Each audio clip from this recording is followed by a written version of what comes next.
Halo anak-anak kelas 8, kembali lagi bersama saya di pembelajaran IPS. Kali ini saya akan menjelaskan mengenai negara-negara ASEAN.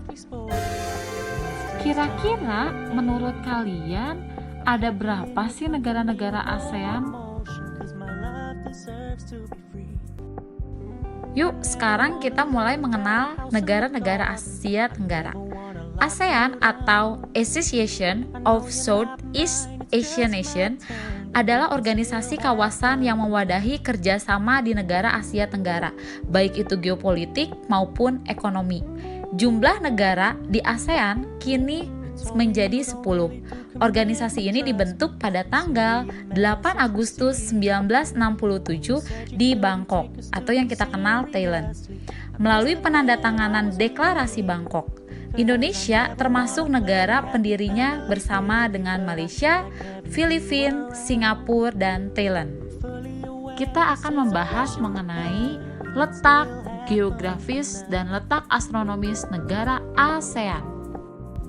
Kalau kita lihat dari letak astronomis negara ASEAN, berada di antara 28 derajat lintang utara sampai 11 derajat lintang selatan dan 93 bujur timur sampai 141 bujur timur. Nah, kawasan ini terletak di ujung tenggara benua Asia, seperti yang diapit 2 benua dan 2 samudra.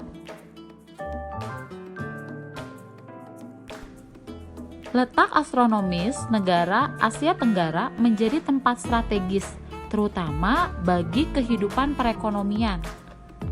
Secara geografis, batas-batas kawasan Asia Tenggara itu meliputi wilayah-wilayah sebelah utara Tiongkok, Teluk Tokin, dan Laut Tiongkok Selatan.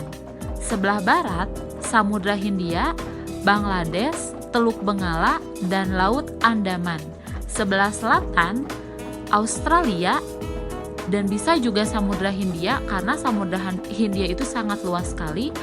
Dan yang terakhir, sebelah timur, Samudra Pasifik dan Papua New Guinea. Dari perbedaan-perbedaan letak astronomis dan letak geografis menyebabkan setiap negara di kawasan ini mempunyai perbedaan benteng alam, kondisi iklim, kandungan sumber daya alam, kegiatan sosial dan budaya, serta ekonomi. Oke, mengenai iklim negara-negara di kawasan Asia Tenggara terletak pada rentan 23,5 derajat lintang utara sampai 23,5 derajat lintang selatan.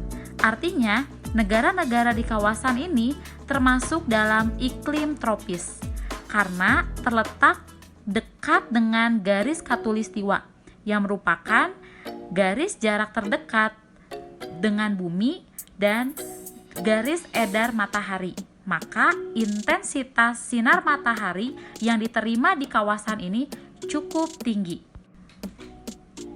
Oke, kalau kita lihat dari sumber daya alam, jika di negara-negara penghasil barang tambang dan hasil pertanian mempunyai nilai tinggi di dunia yang berasal dari negara kawasan Asia Tenggara. Misalnya Malaysia, sebagai negara penghasil timah dan karet terbesar di dunia. Bahkan Indonesia, negara kita, mengandung potensi minyak, emas, dan barang-barang tambang yang sangat melimpah. Serta negara lain memiliki juga hasil yang cukup besar. Kemudian, posisi yang berasal dari jalur pertemuan dan sirkum pegunungan di dunia, pertemuan antara benua dan samudra, kawasan ini memiliki kekayaan sumber daya alam yang melimpah dan strategis. Kekayaan sumber daya alam yang dijumpai di kawasan ini meliputi kekayaan flora, fauna, pertambangan maupun pertanian. Selanjutnya kita lihat dari kondisi kependudukan. Nah, kondisi kependudukan negara-negara di kawasan Asia Tenggara pada umumnya memiliki kondisi kependudukan yang tidak jauh berbeda. Nah, kalau kita lihat kondisi sosial budayanya, di sini ada tingkat kesuburan tanah yang baik. Kemudian, potensi kekayaan alam yang melimpah. Udah jelas, contohnya kayak Indonesia. Kita berkaca dari Indonesia saja, bahwa Indonesia memiliki kekayaan alam yang melimpah. Selain itu, letak yang strategis sebagai jalur perdagangan dunia.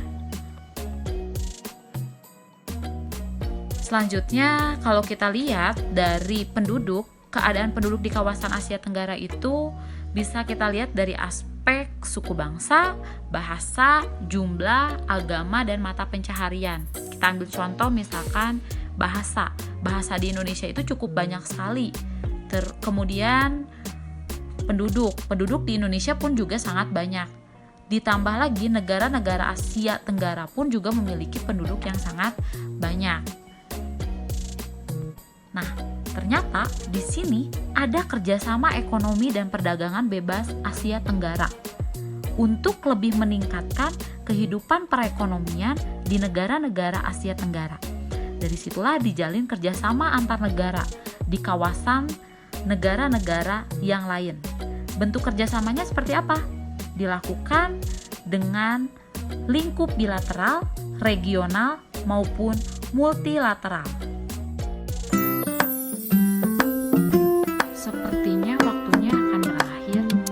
Nah, itulah pemaparan mengenai perkenalan negara-negara ASEAN ditinjau dari letak geografis, letak astronomis, kemudian mengapa sih bisa dibentuk yang namanya negara-negara ASEAN ini.